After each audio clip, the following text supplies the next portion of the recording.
Well, maybe you're a worship leader and you've stumbled across this video and you're wondering, whoa, what should I do? So I saw this video on my algorithm, a brief history of the worship leader. There is Chris Brown of Elevation Worship in the thumbnail. First time me watching this, I'm gonna react to it. I am a pastor of a local church, and one of my interests is Christian worship or Christian liturgy, the history of Christian liturgy. I made some interesting discoveries about how the worship service has evolved in North America over the last century. So in this video, I want to give you some food for thought by unpacking some of these developments and highlighting specifically the origin of the modern day worship leader.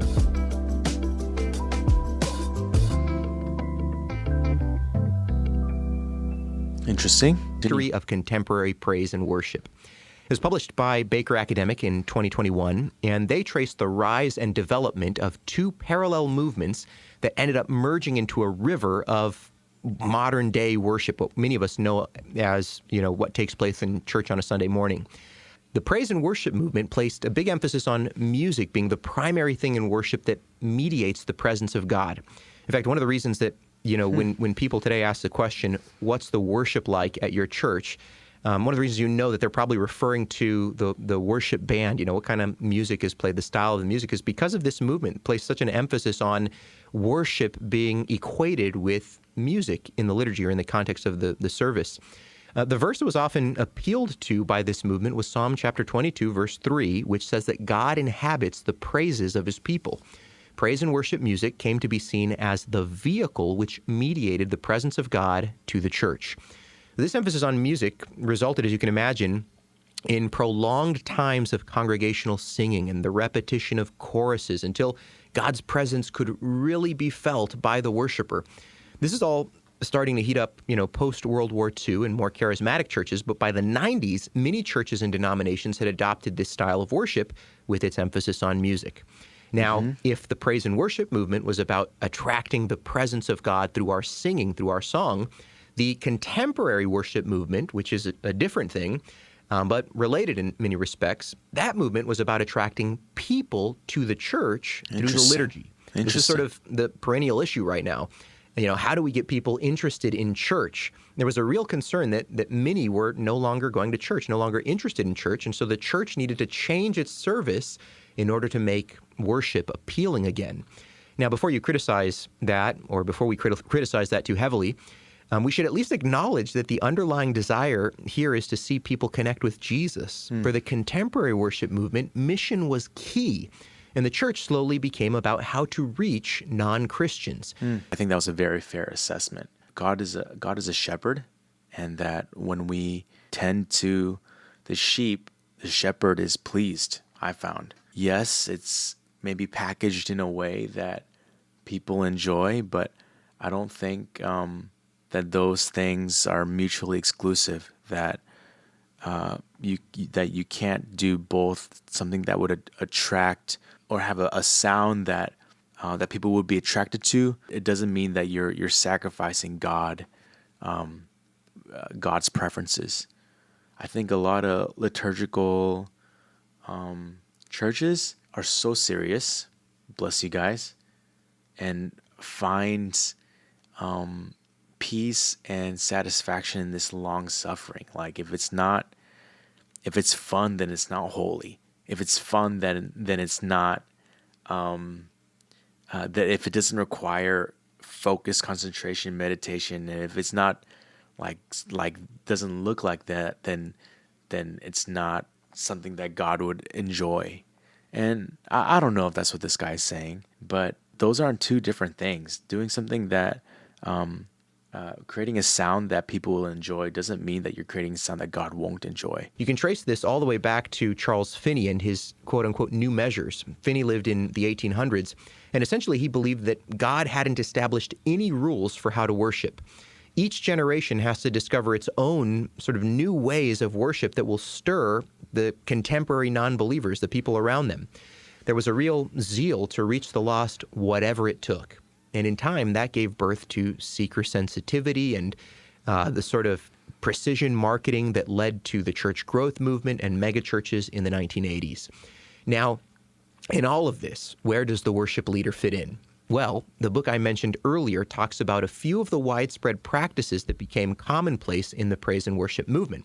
The first of them was this, quote, having a musical worship leader, not a minister of the Word of God or of the sacraments, i.e. a pastor, perform the central role in directing a congregation's liturgical activity. This musician, the worship leader, was normally assisted by a team of vocalists as well as by other instrumentalists. These musicians had the responsibility to guide and direct the congregation's liturgical participation. Younger Christians may not recognize this praise and worship practice as a novelty since it became widespread so quickly that they may never have seen the older practice. In other words, even though many, if not most churches throughout the United States today have a worship band or a worship leader, that's actually something that's really new. Prior to the 1940s, Right. you didn't have this kind of thing in the same way. Now, that's not to say that it's bad, but we need to grapple with the fact that in the 20th century, worship leader, at least as we know it, was a new church ministry or office that dropped out of the sky. And the worship leader's job was to lead people into the presence of God through song selections, prolonged times of praise and worship. And you may not realize this, but that's a very priestly role. In the Old Testament, Right. It was the priests who mediated God's presence through the rites of divine worship that Moses had received. I agree with everything he said. I think, you have to be careful. Worship leaders are not pastors. Worship leaders don't have, many of them don't have theological training. And I think one of the most painful things is when worship leaders start talking or when they start praying or they try to make like a point between songs or in a song. I'm like, your gifting is not in the teaching. Your gifting is in the singing. As music came to be seen as the primary way we experience God's presence in the 20th century, worship leaders became a new kind of priesthood to serve the church, and really no one seemed to notice. I totally see that, but I think it's beautiful that someone who's not a priest or a bishop or a pastor or have formalized training can lead a group of people into a time of worship. A, reciting a song that's already written, but B, I feel like it kind of reveals how simple, how accessible God's presence is, how easy it is to get into God's presence. It doesn't require somebody with enormous training or credentials to worship or to lead others in worship. That you just start declaring the truths of God, people follow along, and God's presence shows up. Now, does that mean, again, that worship leaders aren't biblical? I want to be really careful here. You, of course, had song leaders in the Old Testament and certainly in the New Testament church. There was the singing of psalms and hymns to Christ. The focus here was never on a performance or a show, but congregational singing for the benefit of the whole body. Practically speaking, someone has to lead the singing, and ordinarily in the history of Christian liturgy, that was the person who was presiding over the liturgy, the minister or the priest. So maybe you're wrestling through this question, right? Like, is a worship leader biblical? Maybe you're a worship leader, and you've stumbled across this video, and you're wondering, whoa, what should I do? You need to understand that historically, ordering the liturgy, these songs that were chosen, this was something that typically fell into the hands of the minister, someone who had been ordained by the church, set apart to this particular office, had studied theology and scripture and so forth. And I think one warning, one danger is that oftentimes we can put people in positions of leadership or before the congregation who have a kind of teaching or priestly function that shouldn't be in that position. And I'm not saying that that's you, but I think it's something to take very seriously as we're thinking about guiding the congregation in worship and what's taking place. We also need to get away from this idea that music is the primary way we get to feel God's presence or experience God's presence. The whole liturgy is God meeting with us through his word and promises, and especially in the preaching of the word and in the Lord's Supper that we partake of, as Jesus instituted it. This is where we experience the presence of God together with our singing and worshiping of the Lord. And so these are some of the things I think we really need to recover as we move forward. That was really good. I can't tell if these guys are Calvinist. They definitely are like value liturgy, seem more reformed. No idea. This is the first time of me watching this. And I don't think he said anything unfair. He acknowledged the fact that we encounter God through music and in His presence and through the emotions that we experience through music, and him saying that it should be paired. It's a combined thing through the Word and through communion. I agree with that. I think that's maybe these guys are Catholic, but the biggest thing is I think that I found in worship, obviously like declaring the truths of God, but I find it's the authenticity. It's the authenticity of the worship leader and the room singing these words and declaring those things that seem to attract the presence in a greater way.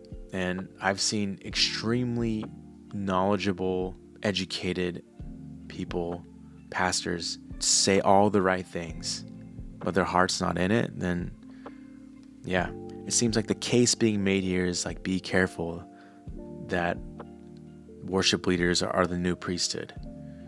Well, we're all the new priesthood, right?